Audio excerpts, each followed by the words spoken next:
Thank you so much for being here. My name is Angeli VUFF, and I'm presenting on policy and possibilities, census findings and policy examples from other jurisdictions.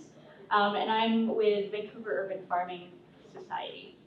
I do want to start by maybe reflecting a little bit on what Evan had mentioned this morning in his speech, in his talk.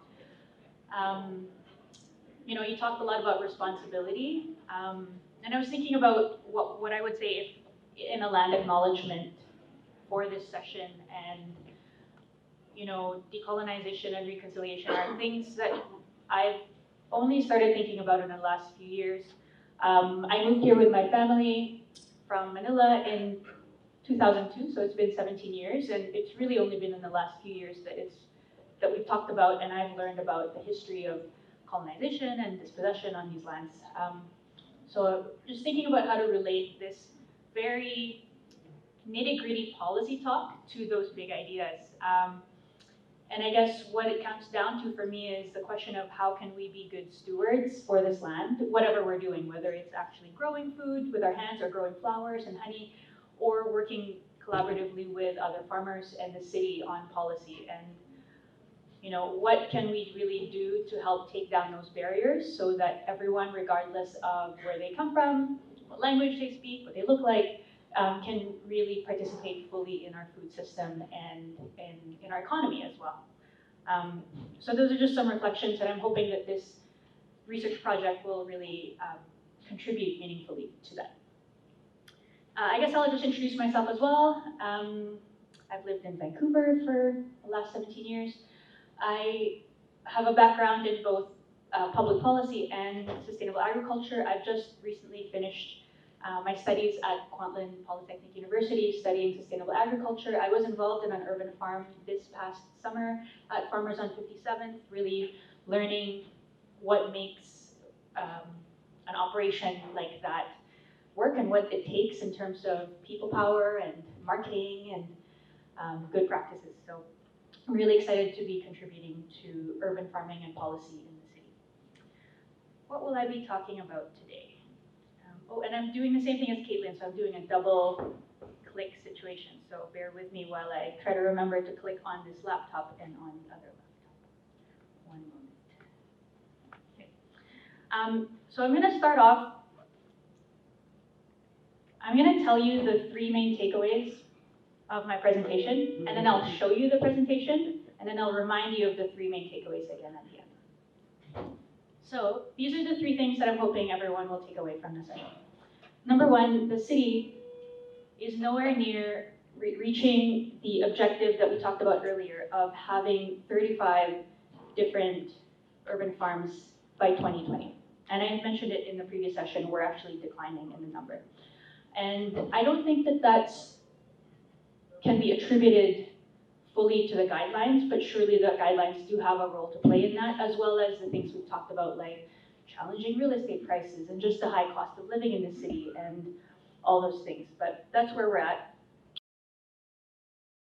The second thing is the good news story. Vancouver's urban farms, as we're learning from the census, are really creating meaningful opportunities for residents to connect with each other and learn with each other over food. And so I want to talk about some of the data that we've collected from the census, and I think this is a story that we need to be telling more.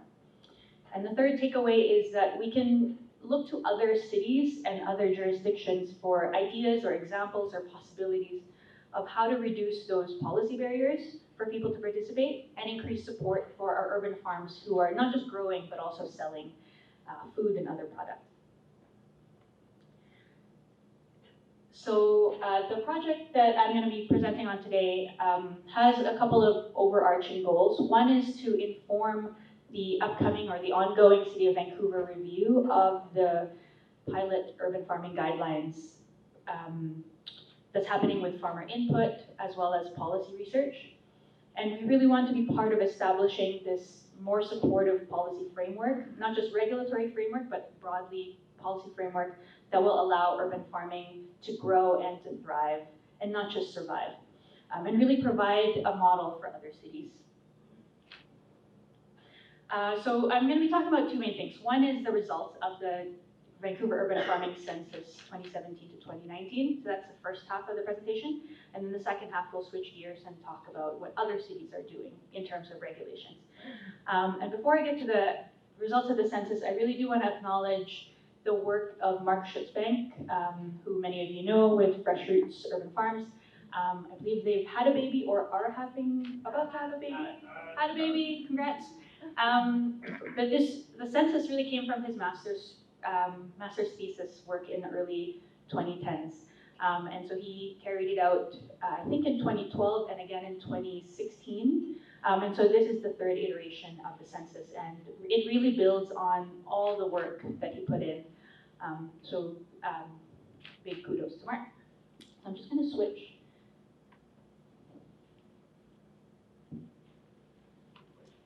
to my other graphs here.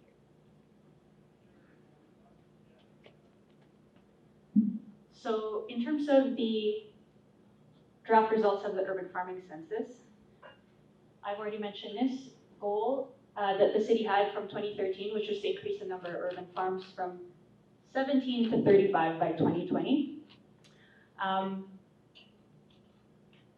So in terms of, and again, I want to caveat the census by saying it's self-reported data and we're not capturing every single commercial urban farm. But we really do try to connect with everyone who is part of our network, knowing that we might be missing some folks. But I wanted to show some of the data side by side from the 2016 census and then the 2019 census. The 2016 census talked to farms from 2013, 14, 15, and 16. So 2014, 2015, 2016. And then this latest census is from 2017, 2018, 2019. So just in terms of the number of farms that have responded, we're already seeing that we have fewer farms accounted for in this current census. So we have 8 active farms as of 2019. We actually had 10 people respond, but 2 of them stopped farming in 2017. Comparing that to the 13 farms who had responded to the census in 2016. Just to give you a breakdown of the types of land or the types of zones, I guess, that the farms who responded come from, we're seeing a decline in pretty much all the categories. We had 7 farms who were farming on residential types of land in 2016 and now down to 5 by 2019. And that category pretty much corresponds to Class A farms. Same for the institutional farms. Those would be falling under Class A as well, but that's pretty much the area where we've had some no growth, but no decline as well. We have had much fewer private commercial, or farms farming on private commercial land. And we know for sure that at least one farm, which is still active, is now farming in a different city directly as a cause of the difficulties in navigating the guidelines and the permitting and licensing process in Vancouver. And then it's just some notes. We know that a number of farms have stopped farming. For sure, a couple of farms who responded to the current census, but they actually stopped producing any product or selling any product in 2017. So we have their 2017 data, but not anything for 2018, 2019. And then we have a couple other smaller operations who, just from searching online on their websites and not having any contact, we think that they have closed down their operations or are, I don't know if it's a permanent stop, but they're no longer farming or not active. We also know that not all farms have participated in the census yet. So the census is open specifically to farms that are growing and selling food within the city of Vancouver. So it doesn't include farms who are outside of Vancouver but selling to restaurants or folks as part of a CSA within the city. It's really if your operation is both growing and selling inside the city. And we know at least that we have a couple more farms that we need to get information from. The census is self-reported and it's not a mandatory thing by any means, so it's really up to the farms to choose to share their information with us. But it's still really valuable information, even if it is that self-reported kind of optional level of participation. And the final thing that I want to share is that this year, for the first time, we invited flower farmers and honey beekeepers who sell honey within the city as well. So we've had one of those types of farms take us up on the census so far. So this is just a series of graphs showing the relative decrease in the size of the sector. And I will put this all in a final report once we actually get more of the data, but as you can see, we've seen a decline in the number of farms who've reported in the census, the number of actual separate plots or sites that are being farmed within the city, decline in the actual square footage, the production area being farmed, so the total amount of farmland is getting smaller in Vancouver. I think someone else asked it earlier, like what percentage of the city, right, is being farmed. So it's definitely been reduced by about 20% or a fifth, as far as we can tell from the census. And total sales have gone down as well. Again, this is not 100% complete data. We might still be getting more data coming in, but I'm expecting that it's not going to be much different from this.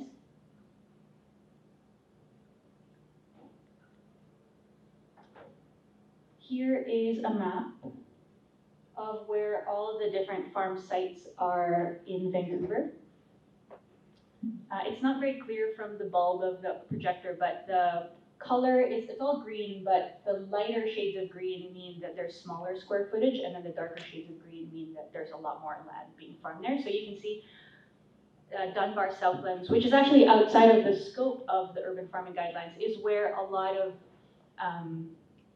there's been an increase in the number of actual plots being farmed. So I think there's been one or two new plots added to Dunbar Southlands. We definitely lost one of the farms from here, but we have seen, I guess one area of growth is in the number of plots, particularly in the Riley Park neighborhood. So here we're up to, I believe, about 14 different plots in Riley Park, which is really cool to think about where these hotspots of food are. And I guess a question that I would ask is what makes that community, is there something about that community that makes people particularly open to having their land farmed? It's primarily residential in that area, so these are our Class A farms who are growing in that area.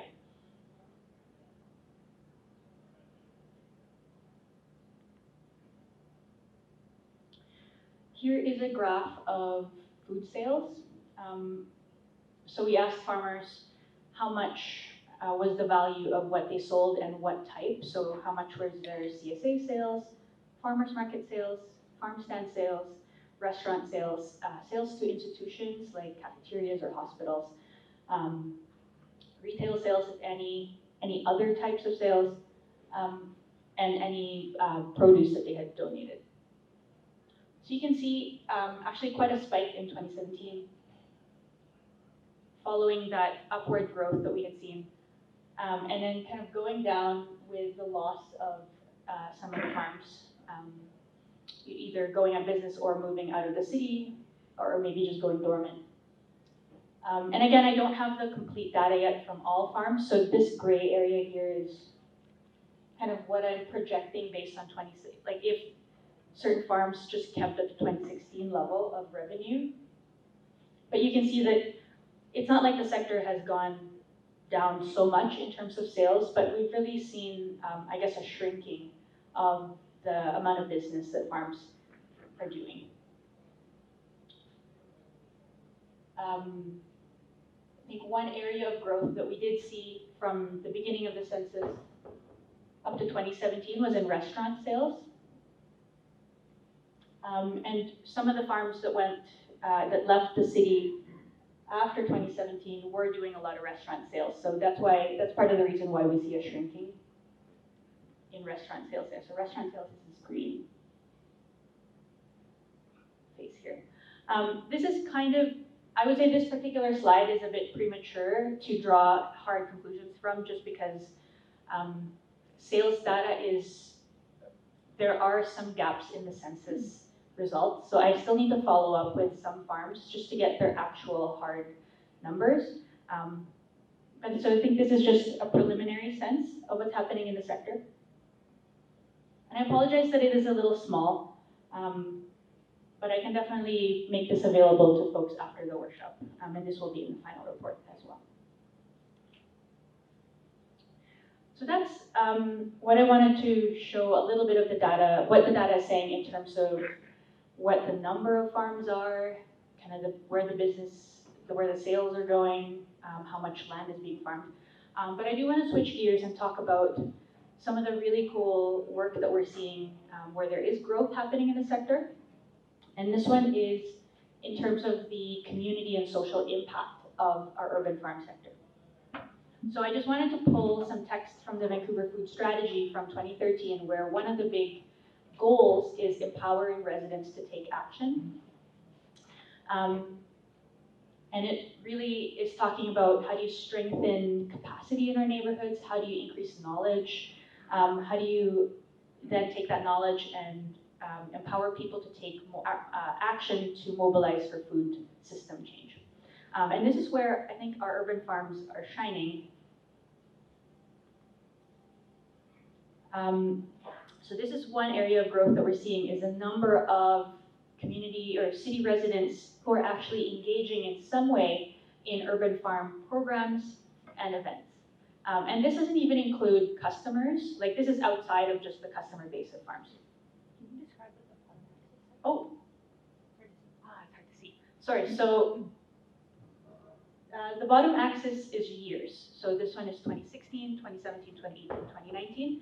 And then the y-axis is just the number of people who engage with farms. And as you can see, again, I haven't gotten the complete number of people engaged with farms from all farms yet. So I'm expecting that the final number will actually be higher than 16,747. But it is I think a really exciting and promising area where we can start to talk about and tell better stories of the impact that urban farms have. So this is just the one piece of the puzzle. If you actually break down that 16,000 number, we can see that farms are offering a range of types of engagement.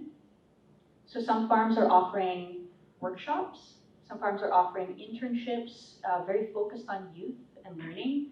Some farms are offering volunteering opportunities, which we have talked about in the past, and I think that number used to just be rolled into volunteering, whether it was in-depth volunteering or volunteering as an intern. We have farms offering other types of experiential learning or educational programs, and we have events as well. So that includes tours, that includes community markets on site, that includes kind of one-off workshops or one-off events, weddings maybe, which is kind of more relevant to the Southlands farms. But again, this is something that we're seeing some really cool numbers coming up in the census. And I wanted to share this quote as well from that was shared by one of the farms. Getting anybody outside and using their body to work the soil and work with plants improves mental health and well-being, and that's what we do 32 weeks of the year. We work as an intergenerational team, creating opportunities for people to connect with folks they wouldn't otherwise meet. So I think that's a really interesting way to encapsulate like the dynamic relationships and connections that are being formed on our farms that sometimes can't just be captured by saying, okay, well, we had 100 people come to our farm this year and 200 people next year. So part of what I would invite the farmers in the room is to maybe think about, are there any more stories like that that we can start to tell the city so that we can build a really nice case for the strong impact of urban farms. We also added a question in the census about the types of skills that people are learning on the farm. And I think there are some things that are not very surprising. So most of our farms talked about, people who engage with them on the farm learn about how to grow food, how to use sustainable or organic or ecological methods, just learning about sustainability in general. But we also have some other food system related skills, food literacy, food preparation, food processing, food safety, all these things that are really critical skills that are related to food. We also have farms offering skill development in just general employability, so professional communication, punctuality, time management, working with people different than you, And then some other types of skills as well, from using different equipment, carpentry, using machines, business planning, and those kinds of more business and management type skills. So I think this is something that we can't just take for granted, and we have to be telling a better story. I will read out the quote in the bottom here, just in case it's not very readable. So I learned so much about plant families, the seasonality of food grown in Vancouver, culls and food waste, how to drive a big truck and work with tools and machinery, how to write professional emails, interpersonal communication with coworkers and managers, how to cook large amounts of food based on what was in season, and a lot about myself, and it didn't feel like learning. So that was a quote shared by a farm from one of their youth participants. And again, that kind of encapsulates in a story what this graph is showing us. And I took down one of my other charts, but I wish I had kept it up. It was about job creation in the sector, and someone had mentioned earlier that sometimes it feels like most of the city's support goes to nonprofits and not so much toward the business, the farms that are structured as a business. And one thing we have seen with this, the data from the census is that farms are creating jobs. They're creating full-time jobs, they're creating part-time jobs. A lot of it is seasonal work, but not necessarily. And I think that we have seen growth up until 2017 in terms of job creation. I'm hoping to get, again, more complete data from the farmers in the room about the types of jobs that you're offering so that we can show that the sector is maybe not a very big employer, but it's still a significant source of jobs in the food sector in the city. Just to close off the section on the census, we did ask farmers at the end about their thoughts on the permitting and licensing process, as well as their ideas for other things that the city can do. So this, I tried to encapsulate their responses, and it kind of matches up to what Caitlin was talking about with the 3 areas of work that she's working on. So farmers had thoughts in terms of actual amendments to the text and the guidelines. They also had ideas for how the city could support farmers accessing land, either temporary or permanent. And then they also had ideas for programs, as well as other support and resources that perhaps the city or other partners could provide. So I'll talk more about the actual guidelines amendments in the second half of the presentation, but I mean, farmers already have a lot of great ideas that we can see from other jurisdictions around the world. So some of the suggestions that farmers have talked about is, hey, can we allow farm gate sales in residential areas, which we had talked about earlier. Farm structures, so things like hoop houses, how can we streamline the permitting process for that? Because it is quite costly and it seems quite unnecessary. So they were mentioning that as well. Expanding the definition of what counts as an urban farm product beyond just fruits and vegetables. And then streamlining the permit and licensing costs. I'll talk about that in a bit. Other thoughts that farmers had were, you know, the city is, I think, one of the largest landowners in the city, if not the largest. So is there a way that the city could maybe lease and make available city-owned land to farmers for urban farming? And what would that look like?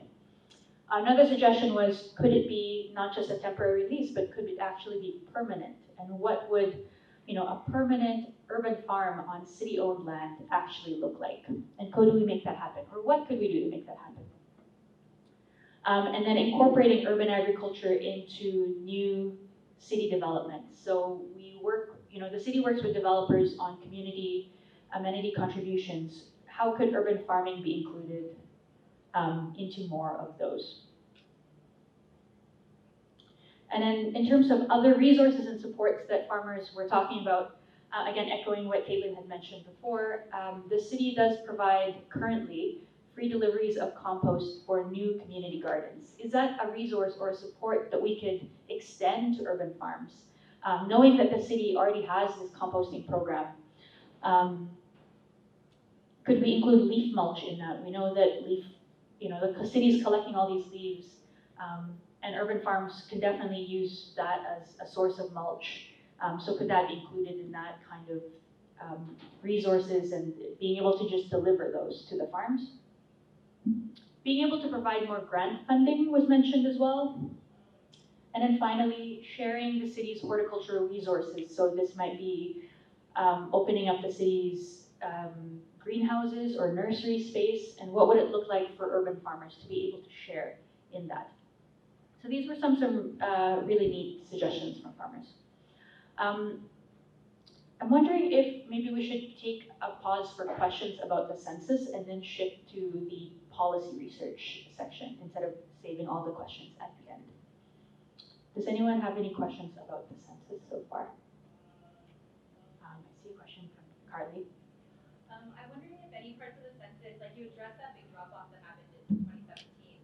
Did you look at all as to why that was happening? And also, sort of in conjunction, have you ever thought of connecting this with housing policy? Because I know as one of the farmers who dropped off in 2017, a really difficult season when you're also trying to pay housing costs in Vancouver. To me, they go hand in hand, but I know we have a tendency to separate those things. I wonder if you looked at all that connection of living in Vancouver and also trying to make a living as a farmer. Well, in terms of connecting with farmers who dropped off, we did just a call out to the network of VUFFs, of people we knew who are either currently farming or had farmed in the past. And so some of the folks who responded were those who were farming at some point between 2017 and 2019 and then stopped partway through. So we did hear from those folks, but we haven't actually reached out. I mean, the census is quite long and specific to your activities during those 3 years, but it would be a really good idea to try and reach out to folks who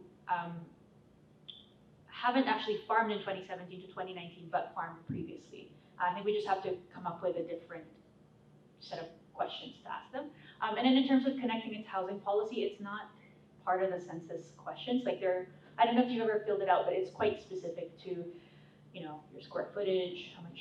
So there is a section at the end, but we can definitely add that in as a prompt. Yeah, I'd be curious to talk to you more about your like specific questions that you need. Yeah, but that's really interesting. I think it's something that farmers talk about when people get together over beers and, you know, at social events, but it hasn't been asked as part of this process. Yeah, it might be like a piece that we're missing. We don't think about it from a farming point of view, but like, you know, maybe like it's a different aspect of urban farming than yeah, the pressures outside of everything else that you're already doing. Yeah, an admission and a question.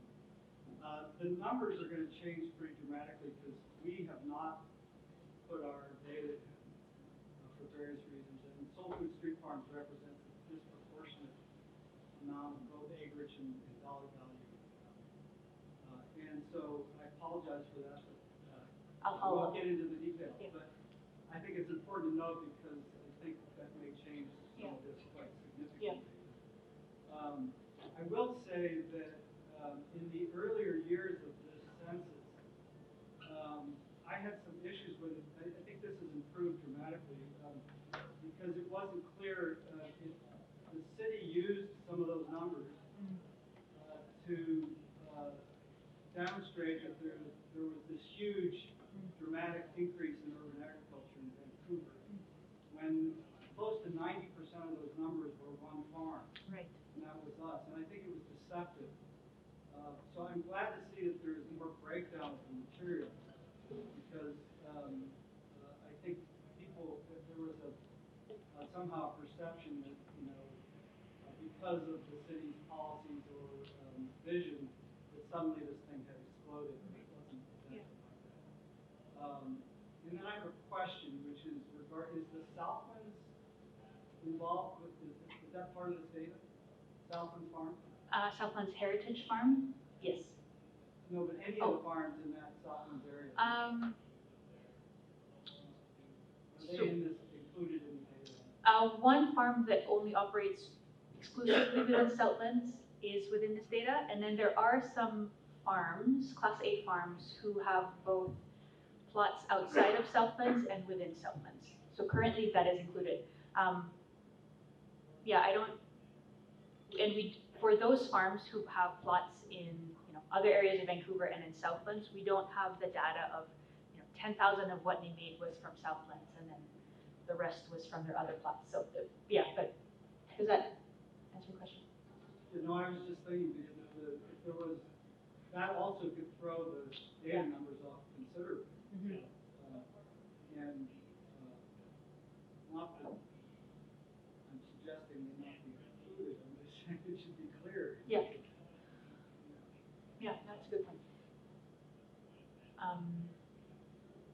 If I will try to see what is possible in terms of the actual detailed analysis and writing up the report, because yeah, I take your point. Like it does blur it a bit. At the same time, we're working with the data that we have, and so do our best. Well, and my apologies, because I can take personal responsibility for having slowed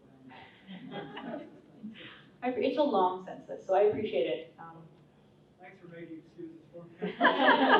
But now that you've said it, please let me know when I can expect it back.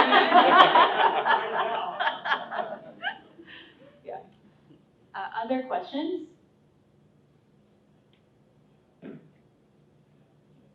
We will try to get, or not try, we will get the final analysis and results out at the for the same timeline that the city review is happening, because those things go hand in hand. So expect the more finalized results in the next couple of months. We can come back to the census at the end. I do want to switch back to the policy research from other cities, which will feed directly into the workshop right after this as well. Okay, so as I mentioned, this project is a two-parter where we're conducting the census for 2017-2019 and also looking at what we can learn from other cities. So I just wanted to talk about the process quickly about what we've done here. So really the idea is that we've identified these policy issues. I'm not going to rehash them in this presentation because we've heard about them already previously. But we looked at previous reports that Vancouver Urban Farming Society has commissioned, including or primarily our Class B Farms Issues and Recommendations report from 2017, where we learned a lot from Class B farms about the issues that they face in navigating the guidelines and the permitting and licensing process. We're looking at the census data, and then we're also looking at meetings with farmers and city staff and other stakeholders to really identify what are those sticky issues that we can really address this round. And then using those issues, we're doing a scan of urban farming related policy from Canada and American urban areas. And when I say policy, I mean things like zoning, business licensing bylaws, building codes. So not so much the higher level, strategic plans, but really the nitty gritty of what the regulation says farms can and can't do. And we are focusing again on commercial urban farms, so farms that grow and sell food. From that scan, we're identifying what are specific policies that we think could address the issues that have been raised, either it doesn't matter if it's realistic to the context of Vancouver. I think the point is to be able to inform the process, knowing that we're probably not going to, take the direct text from another city and just say, oh, we should implant this into Vancouver. But what are the things that we can be learning? What are the other ways that maybe we haven't thought of yet that other cities have used in their urban farming regulations? Really presenting that and gathering feedback. So this is one way, and I really welcome your feedback at this session. And I think the idea is that we'll also send out a draft of the report that will be written up about this and get more comments, with the goal to have the final report by April. So again, this is just a review of what has been discussed in the session before lunch, but some, not all, of the issues that we've identified with the guidelines are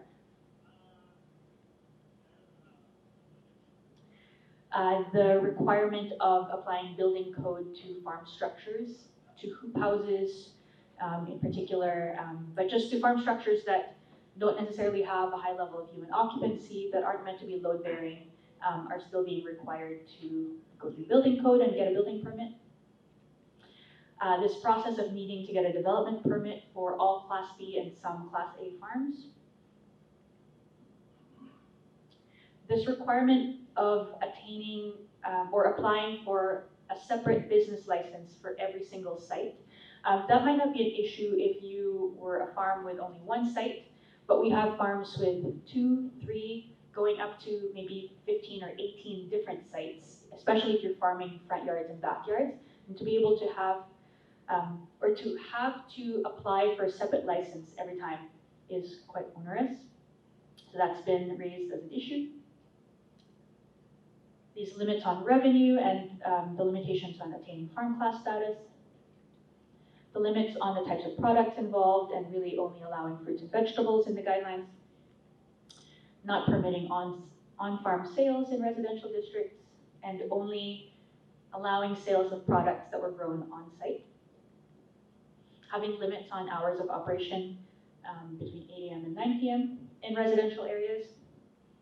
And then more of a user experience issue, but there's difficulty of navigating the permitting and licensing process. So the first 4, I believe, will be the main topics of discussion at the session right after this.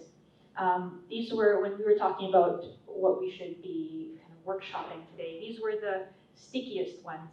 And I will be talking about policies from other jurisdictions for the first 2. I won't get too much into multiple business licenses and limits on revenue. For multiple business licenses, I wasn't able to find any other cities that required a business license for every single site for that kind of model. So I don't have anything to present on that. And for limits on revenue, I think it's kind of a really unique situation that we have here because we do have tax incentives for farms. It's just that applying them to urban farms is the issue. And again, I wasn't able to find any particular jurisdiction that addressed that. So, but I will be focusing on the first 2 and then the other 4 on the bottom. Okay, so first up, building code requirements for farms. Just to summarize, we learned from our 2017 Class B report that there's really a lot of costs and challenges posed to our Class B farms and some Class A farms as well when it comes to things like hoop houses and other farm structures, as well as to things like repurposed shipping containers, requiring those to have seismic, electrical, plumbing upgrades.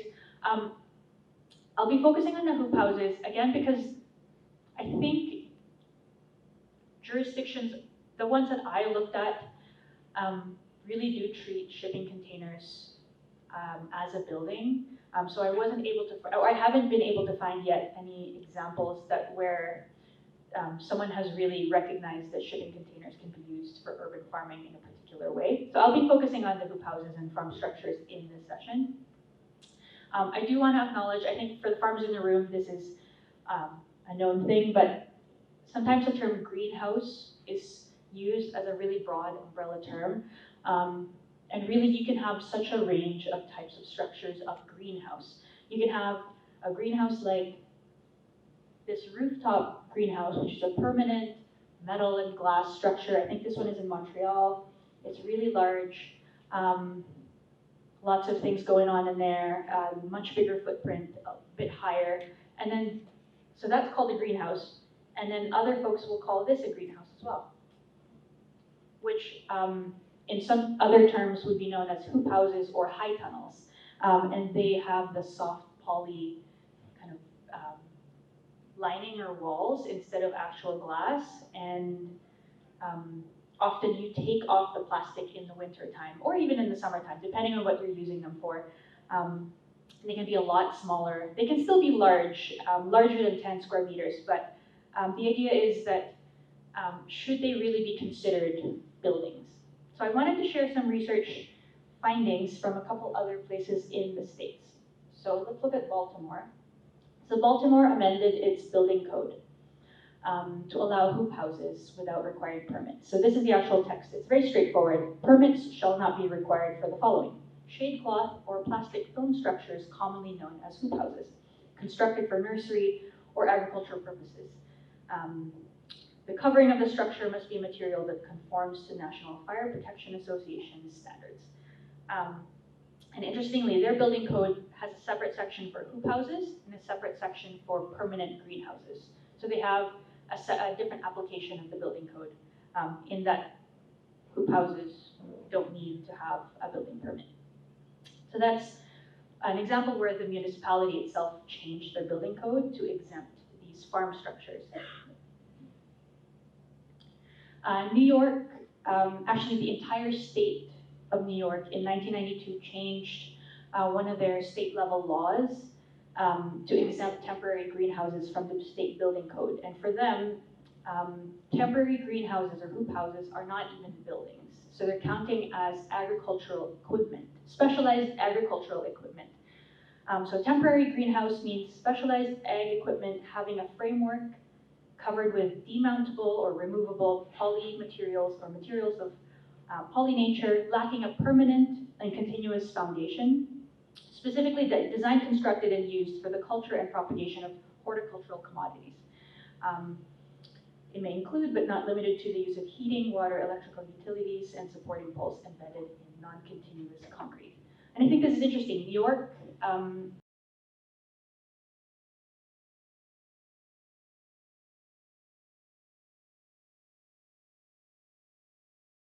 University in New York has a really big extension program encouraging farmers to use high tunnels and hoop houses for season extension. So this is, I think, a case where the state has recognized the value of this kind of technology and tool for farmers, and is really trying to make it easier for them to use that.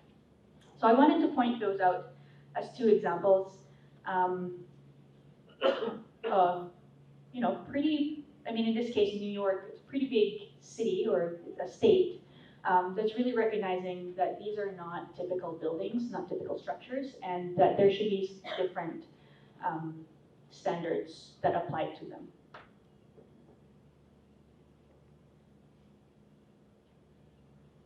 Next is the development permit requirement for urban farms.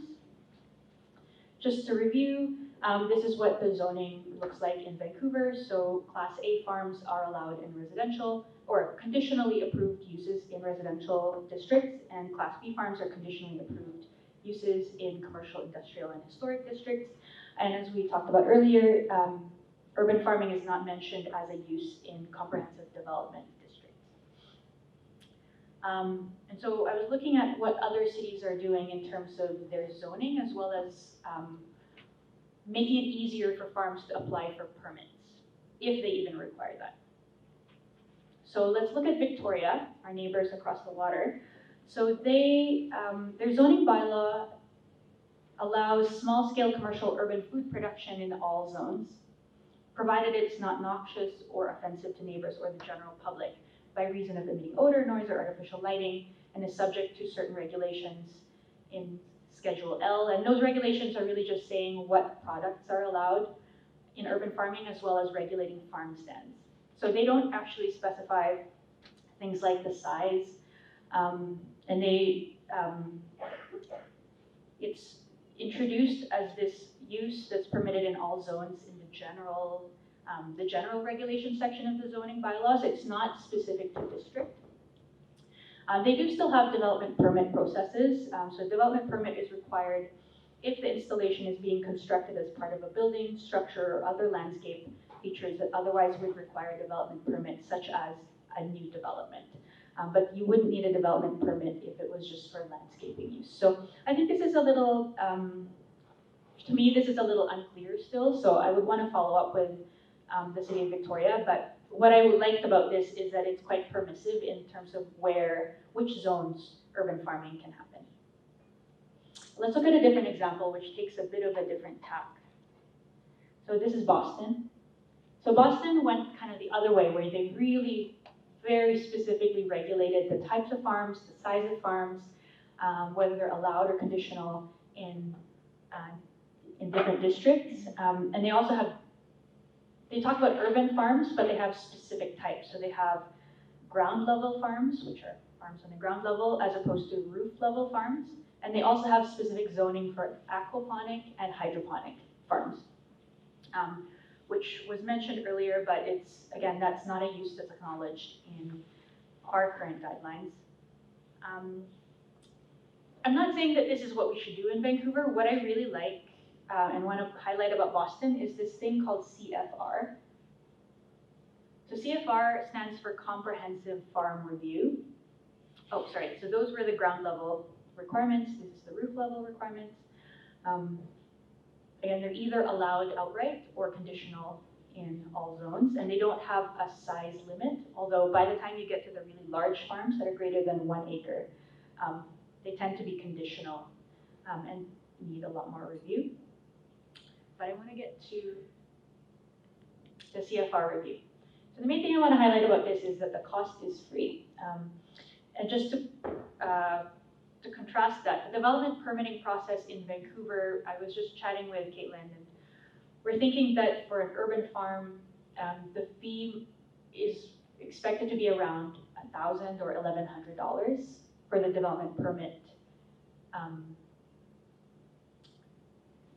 To go through the development permit process. And it could go up depending on the size of farm. That's something that I'm unclear on as I was reading the fee schedule last night. It's there's a lot of different ways that it could be interpreted, but there is a cost. Oh, sorry, go ahead. I was just going to say that's a low ball. That's way off. Yeah. Okay. That may be just a filing fee. Yeah. Yeah.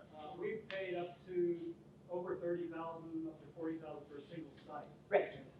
So, so that's. Yeah, I think I don't want people to be.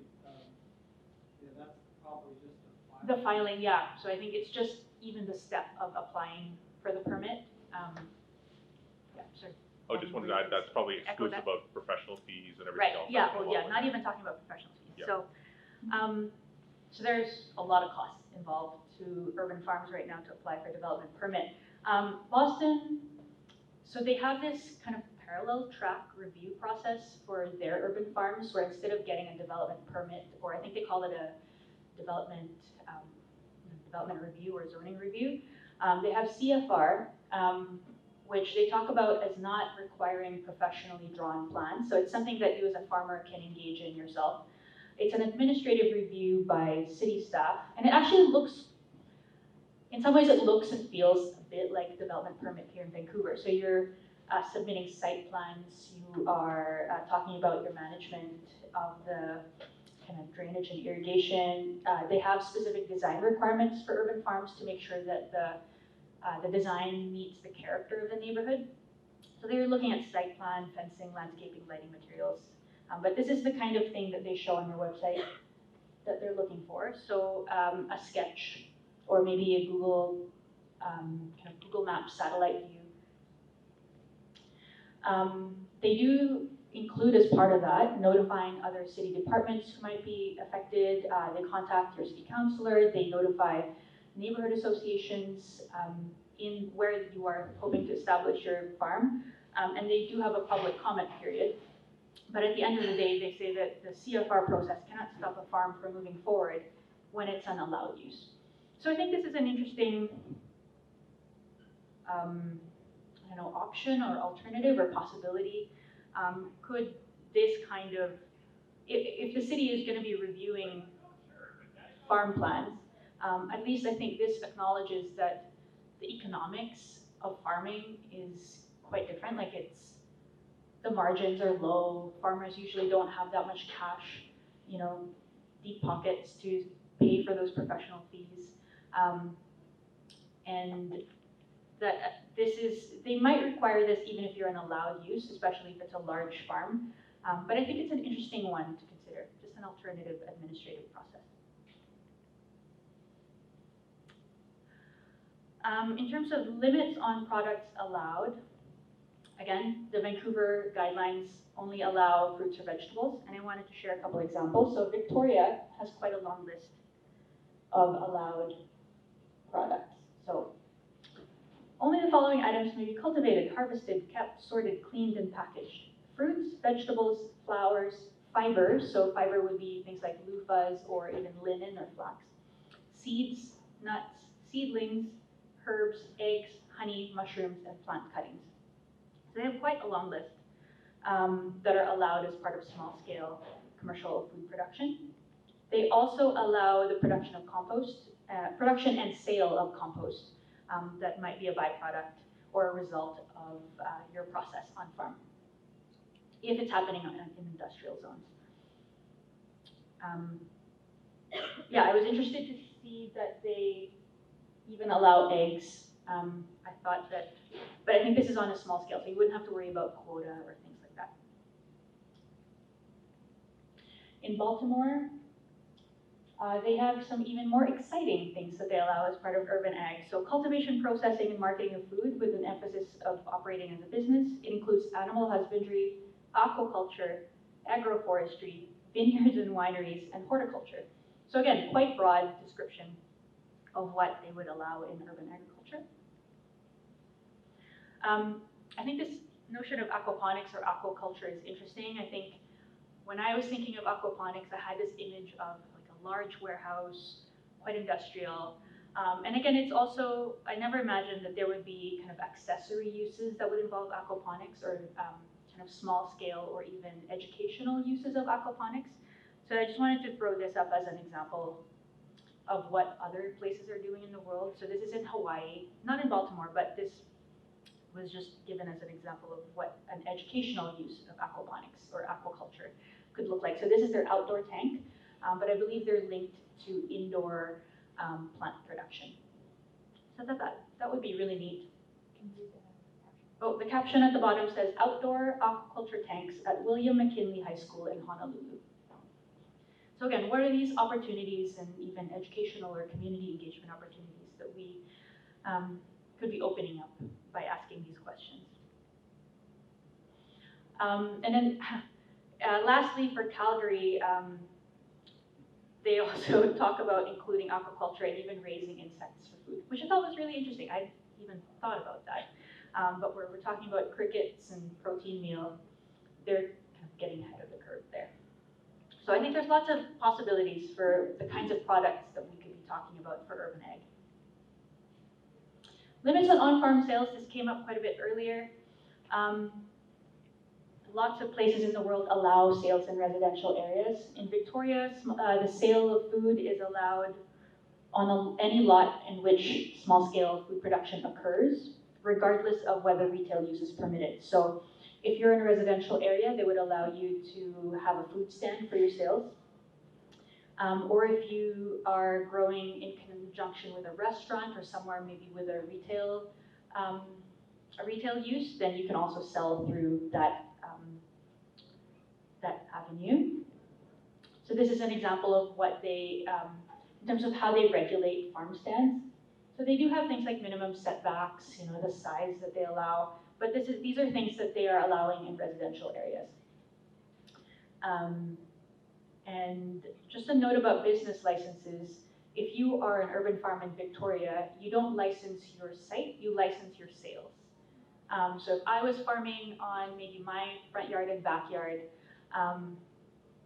I would apply for a business license to be able to sell that either on-site or off-site, and I can apply for a full year food stand license or even just for a seasonal 3-month license, and the price of the license changes.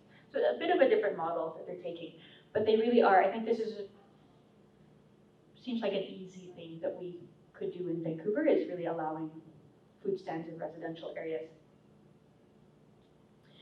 In New York City, I didn't even see any place on their zoning where they define what agriculture is. They just say agriculture. But they permit agriculture, they permit growing and selling produce on site. So if you're in a residential area, you can only sell what you grow in the same lot. And if you are in a commercial or industrial area, you can sell what you grow on site as well as sell other products from off site, perhaps another farm. So you can have kind of more of a retail setup.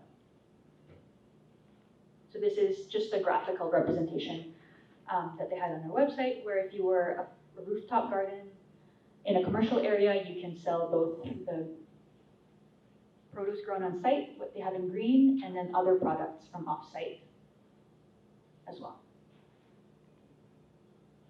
Limits on hours of operation in or near residential districts.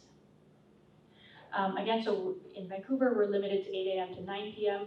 I want to show a couple of examples where they regulate noisy or kind of public-facing activities and the hours of those, but they don't regulate all activities.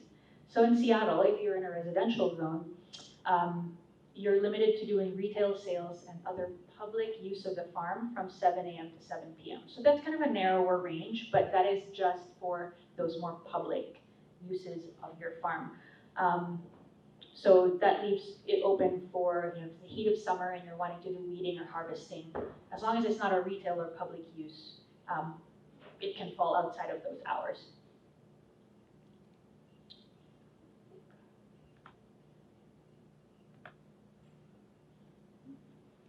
It's same thing in Victoria, so they regulate things like loading products into a truck, operating a food stand, and noisy use of tools to basically what they define as daytime hours, which is 8 a.m. to 7 p.m. on weekdays and Saturdays, and then a bit later of a start on Sundays. I'm not advocating for those specific hours, I'm just saying that you can just regulate the actual activities. In terms of the difficulty of navigating the permitting and licensing processes, I mean, this is not so much an actual policy. There's no text saying the city should provide, this level of ease. But I just wanted to share a couple other types of resources that cities provide. So Boston they have a very detailed bylaw, and so they also have a very detailed user guide for urban farm zoning and the requirements for the comprehensive farm review process that I mentioned. So that user guide lays out all the design requirements in plain language and includes examples of what a sketch or a site plan should look like. So just some ideas of what communications materials or strategies might be effective. So this is just the front cover of that. I think that's all I had wanted to talk about. There will be a few more examples in the final report, but those are going to be the highlights. And I just wanted to come back to the three main points of where we're at with the urban farming sector. We're seeing a decrease in the number of urban farms in the city and not anywhere near the number that we were hoping for by this year.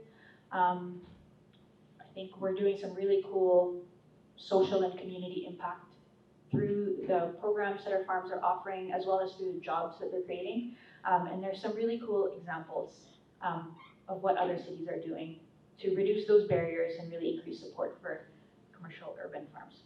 So I really invite everyone if you're interested in delving more into this and hearing directly from farmers about their thoughts, to stay for the final workshop this afternoon, which we'll figure out which room that's going to be in. But that's really just upstairs. So that's going to be upstairs. We'll really kind of continue this conversation and try to generate some solutions together as a group.